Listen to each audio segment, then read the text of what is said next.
Sounds good.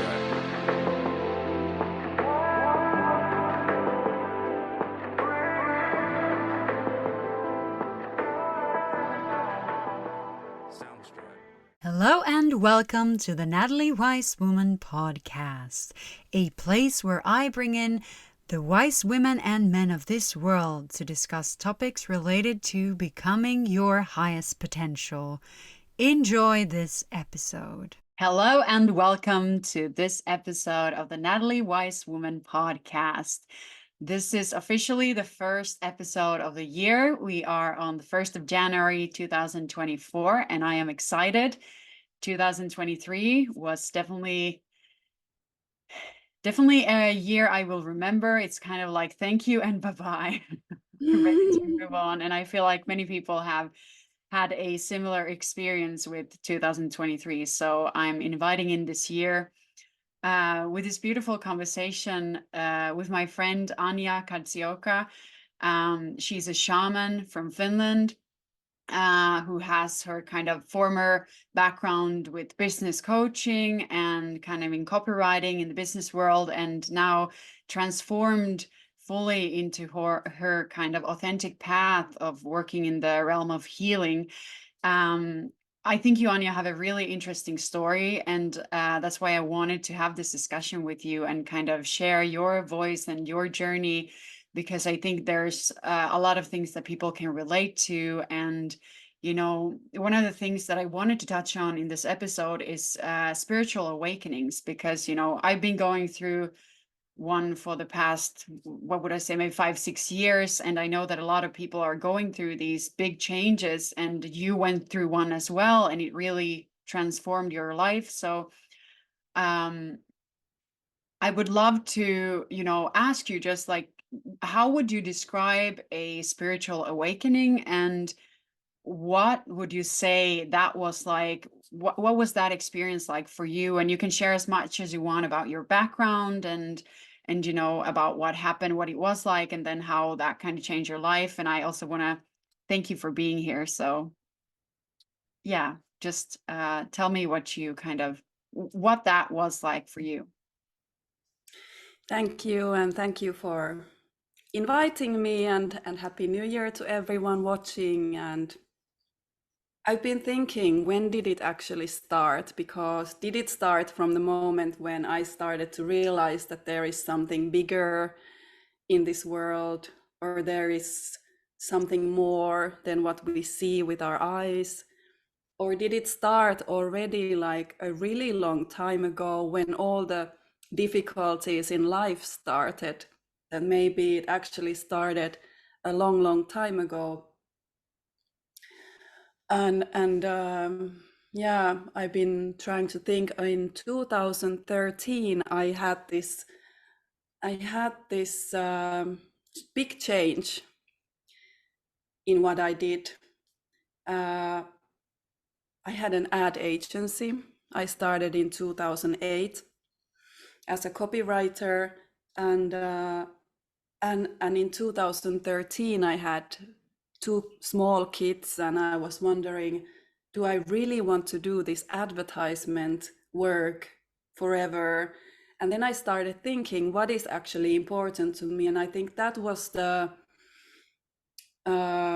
big change when I started to listen to my heart, and I understood. I didn't know about energy work, I didn't know about spirituality. I just realized that I should be doing the things that light me up.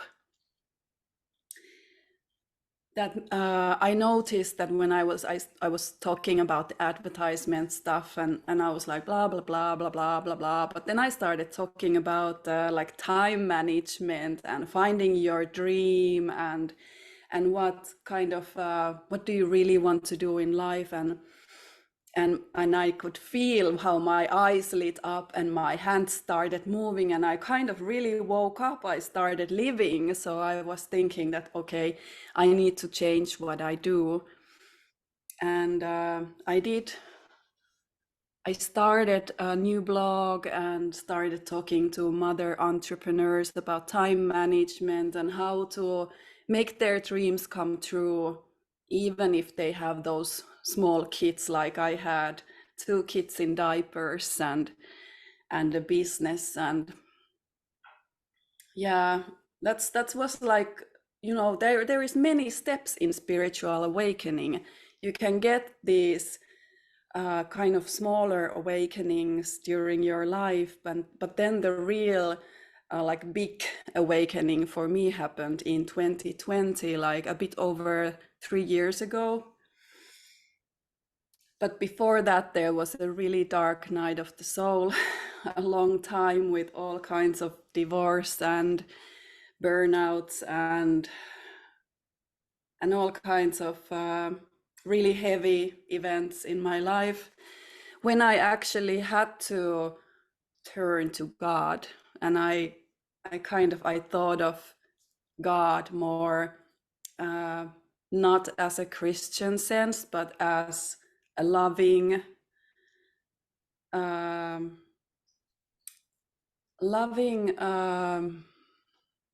power, higher power that is not judgmental. There is no judging, that it's unconditional love. And I was really so deep that I was with my forehead on the ground and praying for help, to help me to live through all of this, what was happening. And yeah, so in 2020, I went to my first sound healing. And I had this experience of this amazing power, this power that is in our reach, the power of the universe, of Mother Earth. I can't really say from where it came from, but I felt it, like it lifted me, and it was like, you know, a steel bar going through me, and I felt so strong. And I feel like that was when the universe wanted to show me what is available actually. And if I was thinking during this healing that if I would have this kind of power, I mean, I could take over the world if I wanted to. It's like there would be nothing that could stand in my way.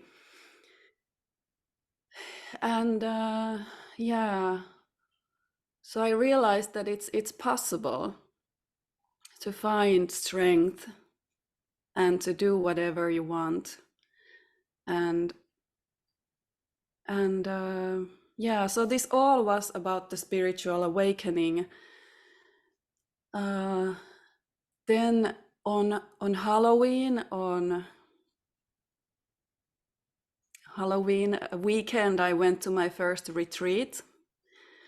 And after I came home from there, I had found a connection to my emotional body. And I found self-love. So I came home from the first retreat like, oh, I'm so in love with myself. And, you know, the spiritual awakening is like, there is these highs and there is really lows and really highs. And I was really high on the love that I felt for myself and for everyone. And then I still didn't realize that this is something about spiritual awakening, and that was not my goal. I was healing myself. I wanted to get over my breakdown and find my energy and my happiness again. Because yeah, you know, when you're really down and out, you really need to get up from the hole. So that was what I wanted to find. And yeah, but then I started to clearing my energy body spontaneously.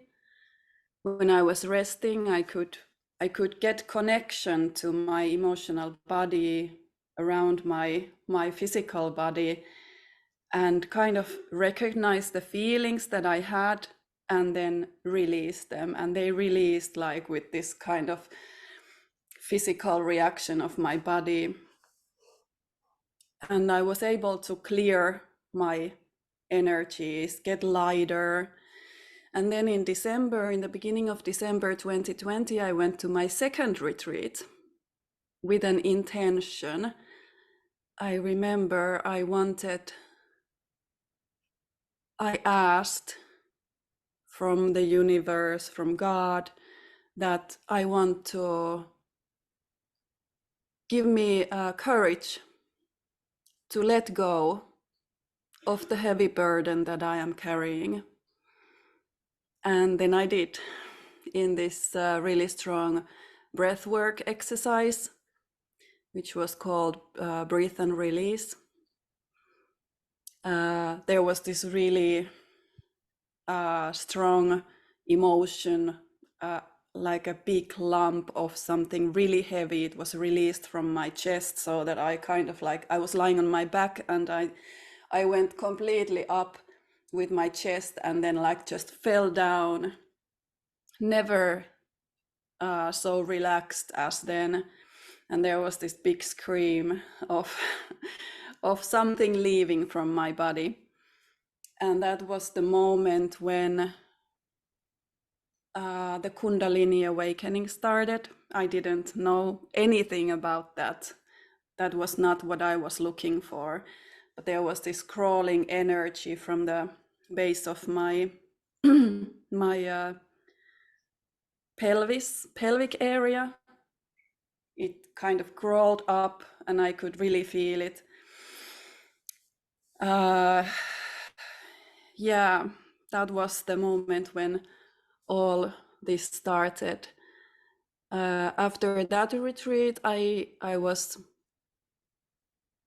had to like be in, I don't know if it's meditation or some trance or some other state of being,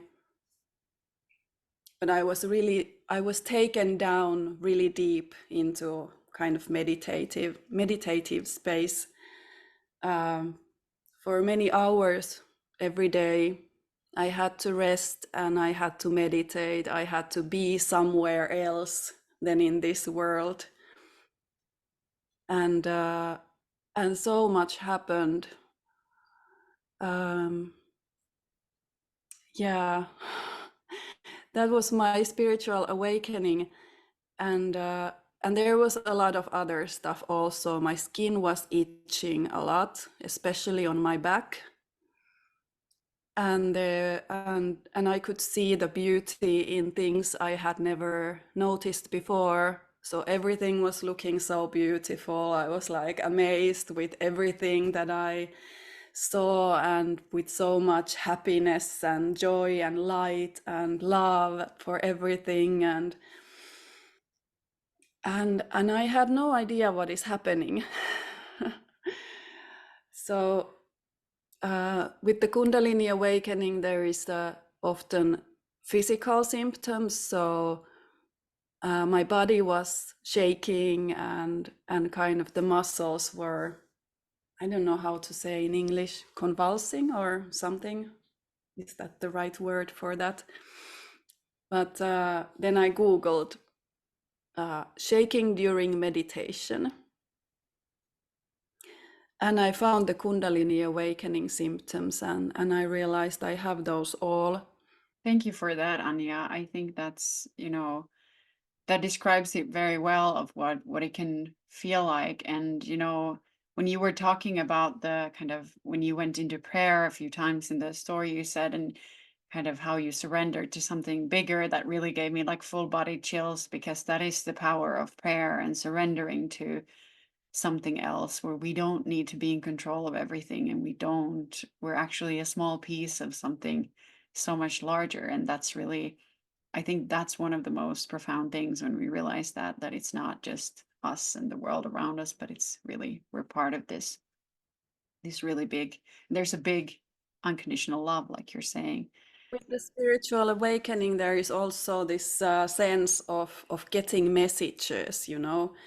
Many people, they see feathers or whatever happens. It's the feeling that you get when you hear some songs, some lyrics, or that's what I was hearing, the lyrics. And then when some thought came to me or something happened, there was some discussion about something, I was like poked on my shoulder. And it's like physical reactions, and all that is guidance. When you feel that, oh, that really hit home to my heart, that something touches you really deeply, then that can be the message that you need to hear. Yes, absolutely. And I think that's the beauty of also like you start to follow your intuition a lot more and you start trusting yourself because we have been kind of in this Western society, we are so taught, especially like in the analytical, like, no, you have to have evidence of stuff and it has to be very clear. But when you, intuition isn't always that, like you just have to know. And it's this kind of, wisdom about knowing that something is right. And usually when or always, I would say when I follow that, then that is the right path when my intuition is telling me something. And that is what a spiritual awakening usually also involves. So something else also that is part of an awakening and creating something new, you also have to let go of something old, and letting go is always, there's usually some resistance, and we have our ego that is trying to protect us. And I have, in the month of December, I went through a lot myself of transformation, and um having to let go. I had a personal crisis and a family member died, so there was a lot of things where I kind of had to let go of things that I kind of thought were there. And I know people go through this when their house burns down or their husband leaves them or something, where you kind of everything you have kind of shatters. So what would you say that was like for you to, I know that you have recently kind of ended you had a successful business coaching, business, and you let go of that to kind of follow your authentic path into, what you're doing now with shamanic healing. So what would you say that was like, the experience of letting go of something that is seen as successful from the eyes of, common man, and then just trusting into something new. Yeah, well, for everyone, it looks like I suddenly let go. But of course, I had been thinking about it for a couple of years already because it just wasn't working out anymore. It's just, like banging yourself on your head on the wall, trying to make something work when it feels like pushing, and it feels like it's not what I should be doing. It then letting go in the end is really easy because that's just the relief that, oh, now I'm finally letting go of this really heavy burden that I feel like I have to do this. I have to hold on to this because it can work. It still can work. It's a great idea. But when your heart is in another place, it's in the end, it's just a relief to let go Mhm. of the stuff that doesn't serve you anymore. Mhm. And what would you say is the biggest reason that people resist letting go? Because you've also had experiences where you are holding space for a group and leading a group, and you know that something wants to be released, but there is resistance. What is it that people are? Why are they keeping these things that they might actually be doing harm to them, but they want to keep that? What would you say is the reason? Well, it's the mind control. It's that we think that this is what I should be doing. This is what is expected of me. Or then, because it depends on what it is, what you need to let go. If it's something like a career, your job, for instance, it makes sense to continue because you get money from it. It allows you to have a certain style of life, a certain level. I have this expensive house and the car, and I would have to give it all up if I give up the job. So it makes sense to hold on to the job. But then when it's so then it's the mind kind of controlling your life and not letting your giving space to your heart. But then when it's like in a ceremony or healing where people are not, maybe if they are not able to let go of some old trauma, for instance, it's fear. Basically the fear, uh, first of all, to go through it, maybe to feel it, if there is some really strong traumatic experience that you would have to like scream out or cry out. It's the fear that keeps you from doing it because it's too much. It's just too much. You might, you know, shatter. You might not be able to handle it. What if you break? What if you completely go to pieces, go mad? You know, the mind is protecting you still, and you really need safety, safe space, safe people, safe spirits, safe energy, safe feeling, so you can be supported with this process of letting go. So you can't let go with your mind. You can't be like, oh, I want to let go, I want to let go, I want to let go, let go, let go. It doesn't work like that. Or you try to command the thing, the trauma, to go away from me. Yeah, so you can't push it. And if you're afraid, if the space is not safe for you, or you're just not ready yet to let go, you still want to hold on to it. Sometimes we hold on to low energies, kind of old feelings and beliefs, because it's more safe that way for us. It's familiar. It's what we always carried with us. And if I'm, who am I if I let go of this thing? So people are afraid of losing a part of themselves if they let go. And this is not conscious, it's subconscious. And the body also is kind of separate consciousness. So the body may decide that I am holding on to this. And, you know, it has to be safe. You need to be ready. You have to have the intention, and it has to be the right time for you to let go. Thank you. That was really, really beautiful. And I think you touched on the important things with letting go and the resistance there, because kind of what you were saying, we have this identity and we have created this story around who we are. And it's a big thing to kind of let go part of your identity, because like you said, who are you then when you don't have that Mm, part that's so familiar? exactly. And like you said, safety is important, because when we have had an event or something happen to us that felt unsafe, we need a safe space to re-experience or kind of to let go of that again, so we can heal. And Mm, uh, so I think what you also said was the intention is important. And I would say that, you know, just having an intention that you want to do that, and then trusting that it will happen when it will happen.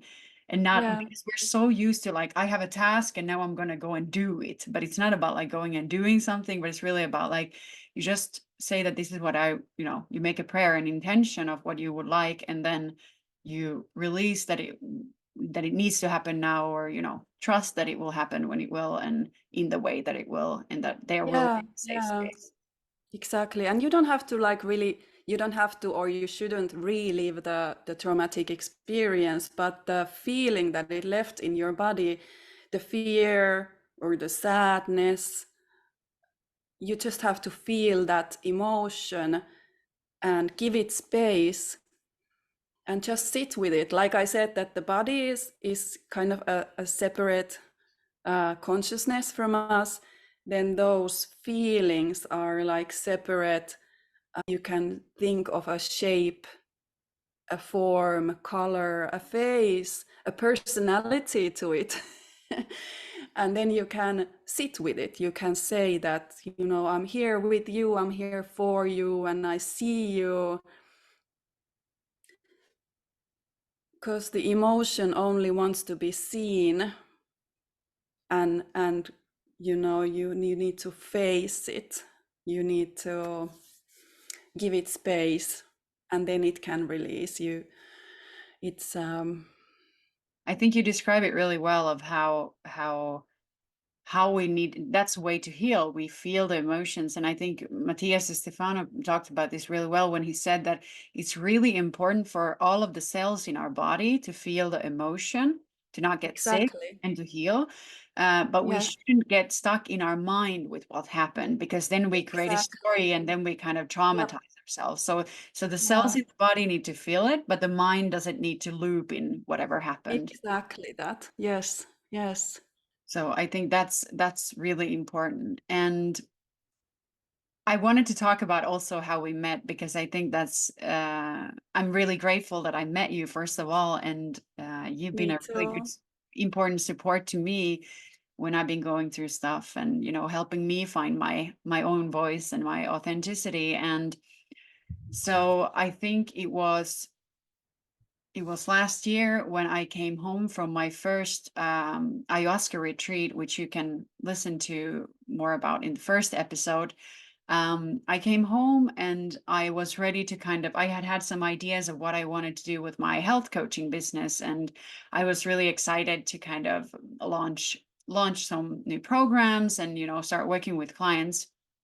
And I didn't know how to launch a online course. So I thought, okay, I'm just gonna Google if there's someone in Finland, and I wanted to work with someone who in Finland specifically. So I wrote in Finnish then, like on Google, just like someone who can help with online businesses. And you were the first one that came up there.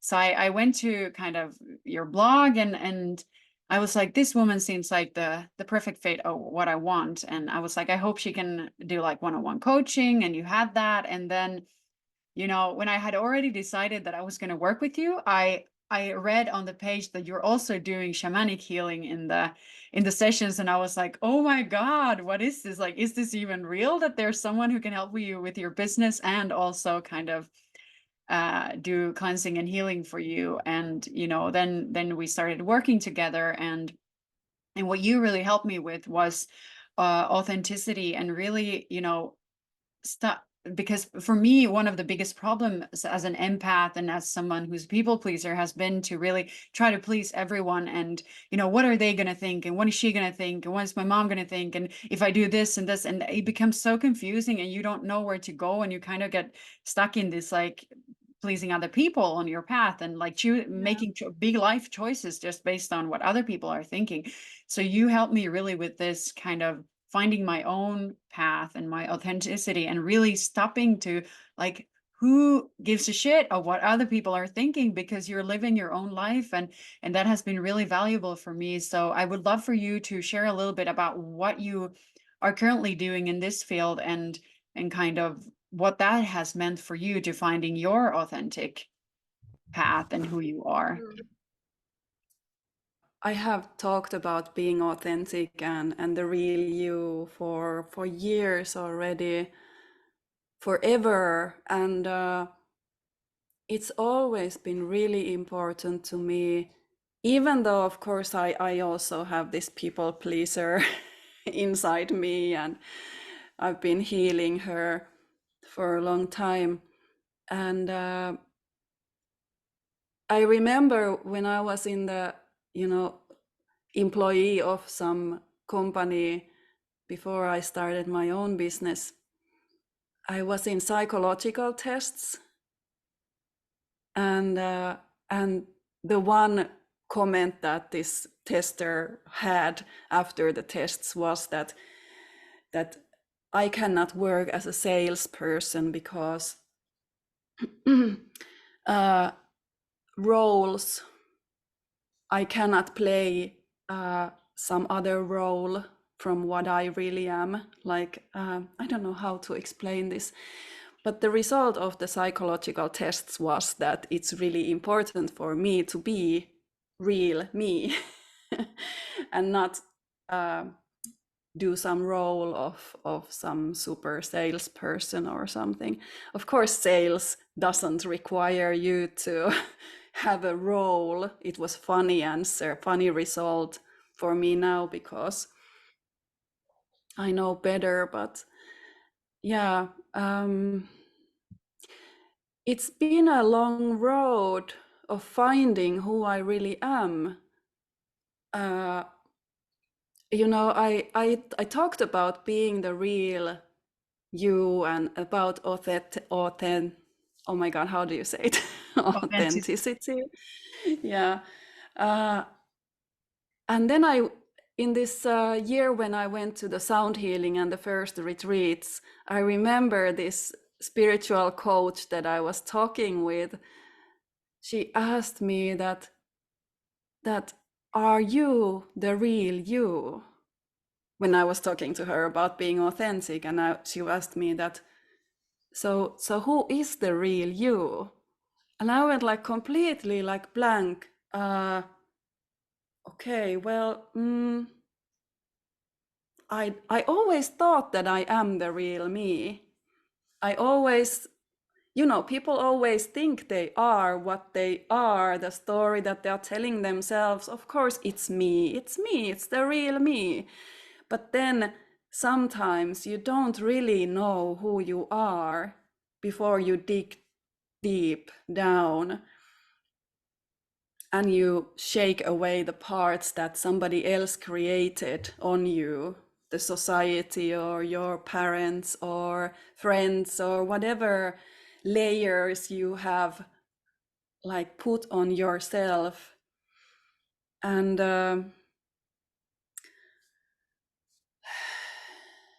yeah, so to find the real me, I had to like really die many times, kind of spiritually, or die the layers of the ego, and to find the connection to my higher self. And once that connection came stronger, the more strong it came, the more I knew who I am. And I remember one time, it was actually the time when the Kundalini awakening started. I realized that I'm not who I thought I was. All the stories that I've been telling about myself, that I'm shy and I am this and I am that, and all the stories around who I am, what can I do and what I cannot do, they are not true. Nothing is true. Nothing is real from my whole life, kind of. I've been telling myself who I am when I'm actually something else. So in 2021, I think, in the summer, I just I found this so strong connection with my higher self that I didn't care anymore what people would say. So I put into my LinkedIn profile, you know, this kind of business social media profile where I had that I'm a digital marketing and digital business coach. I added there shaman. And it's like, I don't care what people think. I don't care who says what. I know this is my path. I know I haven't been doing this very long, but that's still who I am, who I'm becoming, and who I will be the rest of my life. And I have no kind of other words to describe it. I could put like many sentences of what it means, but this one simple word is the most kind of accurate, and where I'm guided, what people are telling me, what I'm getting the messages, what's happening with me. I found this 100% sureness inside myself with my heart that this is who I am, and this is what I do. And about being authentic, you know, what I've been coaching as a business coach, if you're not authentic, if you need to have a role, you are fighting against your own heart. If you need to try to be something you are not, eventually you will burn out, because the kind of the pretending, the lying to yourself and others, it's going to crush you in the end. And if you're having your own business, then you're attracting wrong kinds of clients. So the more authentic you can be as yourself in social media or blog or podcast or whatever you do, the more you are aligned with your own mission, with the universe, with your true clients, the people that you have come into this world to help. And more you are aligned with your own mission in this life, with your own purpose, the more the universe will come to help you. The more you get guidance, the stronger connection you get to what you do, and the more you will be channeling stuff from from the universe and bringing it into this world the way you were meant to be and do in this life. And that's how you can find the true happiness and the purpose and expansion and in Finnish I say it, riemu. It's more than joy. It's like this exploding sense of being who you are and getting to fulfill your life's or soul's purpose. It's the highest high and the strongest energy that you can get. Absolutely. I could sign whatever you said, like 100%. Like, that's really what it is. And that is what I learned from you as well. Like, if you're trying to, sell your products in a way that people will like it, that the most people will buy your products, then you're actually attracting the wrong clients. Like, it's going to be it's the best if you write the most honest and authentic things that you are selling, who you are, because then you will actually not, some people might not want that, and that's good, because then you're kind of Yeah. pushing away those clients that are actually not right for you, because the best client you can have is the one that can understand you, can resonate with you. Like, I love clients when I can, when they mention astrology or something spiritual, like I love to speak about those things, even though we're doing therapy or something else, because then I feel like we're connecting and it's like things that we have in common. And I think that's one of the things, like when you wrote that you're a business coach and a shaman, that was what was so exciting for me, exactly, because that is what I didn't even know I was looking for that, but that was kind of Yeah. what actually made it a really good, like, client and client relationship in that way. I also wanted to kind of touch upon was that one of the most important things um, that kind of came out of our coaching or our friendship was that you introduced me to your, at the time, shamanic teacher, Dr. Owen Roberts, and there's another podcast episode with him if people want to listen to it. But that was kind of one of the things that was a really big thing for me, because that has led me on my own shamanic path. And us having gone through similar kind of teachings and experiences and having similar thoughts about the universe, I wanted to touch upon something that I think is quite important, and something that is an important role in the, let's say, for example, Quechuan tradition, where in the Quechuan language, there isn't even words for good or bad. And, you know, the way I've started to see things and the way I feel like you see things is that, you know, when something happens that for someone would be like bad, like let's say when I had my divorce, I had people come up to me and say, "Oh, I'm so sorry for you. I'm so sorry for you that happened to you." And I'm like, "No, I left him." Like that was something, of course, yes, there's sadness and there's all these Mm. negative emotions related to it. But in the end, it's actually it's a transformation. It's a beautiful experience. So there is really no bad. And Yeah. so what are your thoughts on this, on like how we judge different things and what they actually are, and how you have started to look at things? Yeah, that's a really good question. Thank you. Whatever happens to you, I believe, is meant to happen.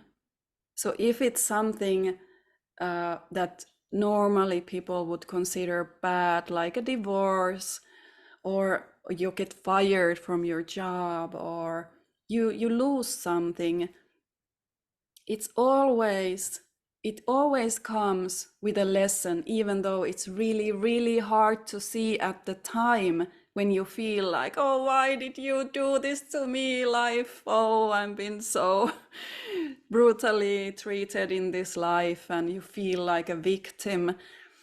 But there is always a lesson, there is always a plan, there is always the reason why it happened.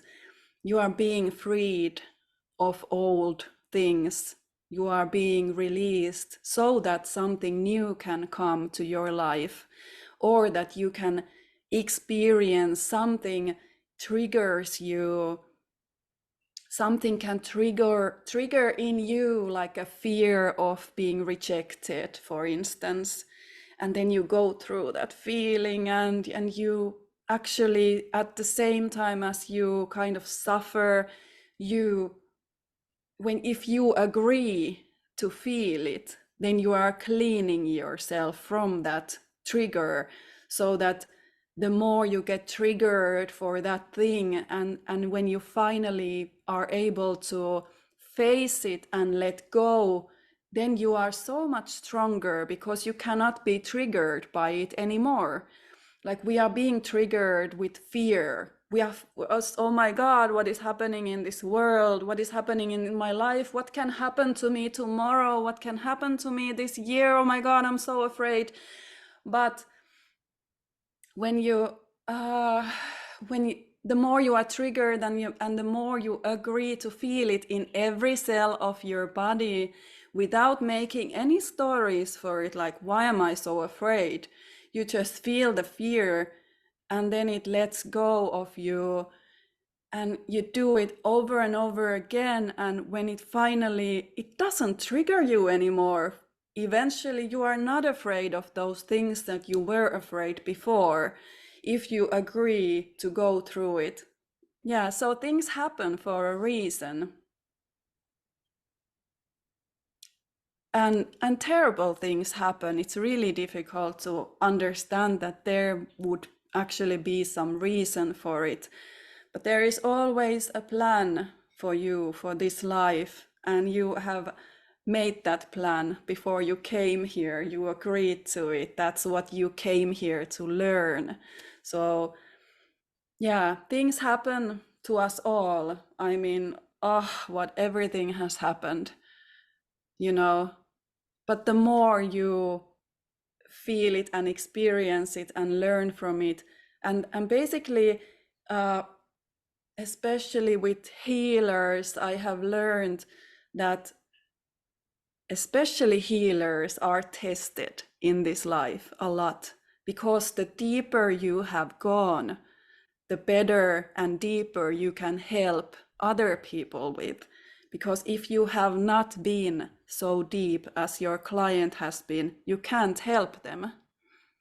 You basically, I feel that, sometimes in healings, I can feel that, now we should go actually really deep this time. And I say to myself, and I say to my helpers, that I'm ready. I'm ready to go as deep as is needed. and what energy I get now. But yeah, so I agree. I go really deep, the deepest hell, whatever that is. But I agree to go as deep as I have gone, and that's why we are tested so much, Mm. that we can help others and we can release the fear in us, in the collective, in the past lives, in all time and space, to release that fear that is in this world. We are cleansing it now. Absolutely.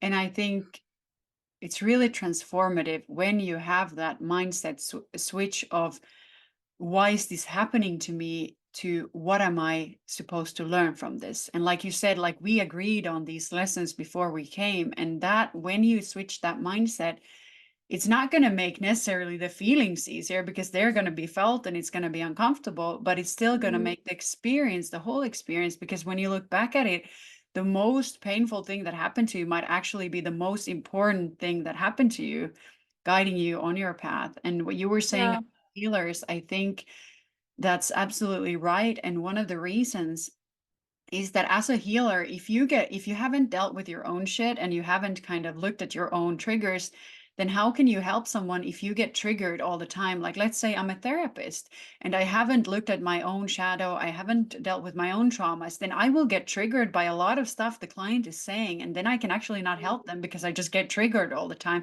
And then I'm going to go with my ego and kind of guide them. So that's not really a good healer, but a good healer has actually gone to the deep end and done that work and looked at themselves and the ugly parts and really face the triggers. And I think that's one of the most, like, the important things why that happened. Like you said, it happens a lot to healers. And one of the most beautiful things that I have experienced with you is that when I went through my kind of crisis in December and all the heavy stuff, like, you were a person who did not get triggered by the things I said, and I had a really difficulty even opening up about the things that had happened because I was scared that, as it was things that might trigger women, might trigger people, and that I would get like they would just respond with their own projections of their own triggers or their own traumas or past or beliefs about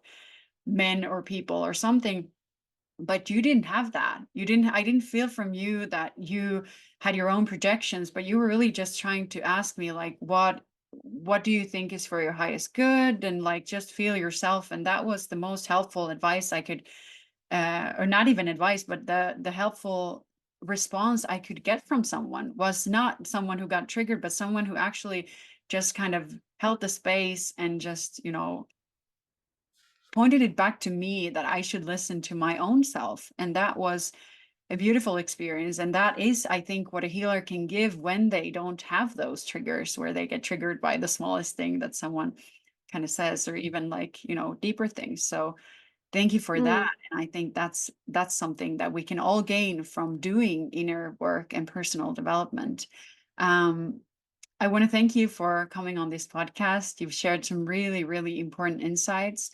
Um, I would, of course, love to share a little bit about your work. So, what are your offerings currently? If people want to have a shamanic healing or work with you, what do you offer currently? Well, mostly I do ceremony work, so I am organizing shamanic ceremonies in Finland, but also I do healing online on Zoom, like through Zoom or just distantly without any connection. Um, yeah, I do private sessions, or I can do also couple sessions or even group sessions. Why not? Those I haven't been selling yet. And also I do recordings. At the moment, I have this package of kind of spiritual growth essentials on sale on my anjakadziolka.com site. There is this package of 4 healings. One is for grounding, it's like a meditation and energy healing at the same time, and it's amazing how it can actually be recorded. And if you want to test it, you can go to my YouTube site or to TikTok, where I have done healing videos. And anyway, in these recordings, there is 4 things that are really, really essential with the spiritual growth, that are not so sexy and attracting, but keeping grounded, keeping your energy field clean, and kind of relaxing your whole nervous system with everything that's happening, with the deep relaxation. And then there is the 4th one, which is releasing fear and the stress energy that we all gather from around us all the time. So 4 things that are really important to keep you sane with all what is happening with if there is especially a strong spiritual awakening happening, then you really need to stay grounded. And I actually learned this the hard way myself. And yeah, so my services are the ceremony work. I am attending events, doing drummings and healings from stage, ceremonies for bigger groups, but also the private healing sessions. What else? Oh, and then of course I have the coaching also starting again. I went from a business coach to a healer, and I kind of let go of the coaching stuff quite much. But now I'm getting into it more, because I have kind of more, I've been able to kind of ground and integrate the business coaching with the kind of spiritual growth and the shamanism. So I've made this coaching business around how to light up with your own heart's fire, how to find your own passion. I've always thought, or years I've thought that, when I'm doing this consulting, the clients, the entrepreneurs, then I can kind of spot that, oh, that's the thing you should be doing. And I didn't realize that it's my special gift to actually see that it's been for years already before all this started happening. But now I realize with the coaching clients, I ask them in the beginning to talk about what they like to do, what they do for work, for business, what they've done, what they are dreaming about. So I'm kind of fishing for the right energy. So when they start talking about what is actually their soul's purpose, then I get this huge energy. It's like, wow, everything lights up. And they might have thought that this is just a hobby, it cannot be a business or any form of income. But then we pick it up, and then we find a way to make it a business, a way of income. And it's really been the biggest thing with the coaching, is to find that thing and find the courage and find the belief and the hope and the vision for it, that, oh, this can actually work, that I could do this as a living. And it's like, whoa. So it's amazing. That's the biggest kind of take out from the coachings. Thank you. Yeah. And I will put your YouTube and TikTok and maybe Instagram in the description below. Thank you for being with me, and I Thank wish you so everybody much. a beautiful, beautiful day. You too, and everyone who were watching, thank you so much, and hope to see you. Send me questions and comments and whatever you are thinking right now. Lots of love to everyone, and Natalie, you're the best. Thank you. Soundstripe.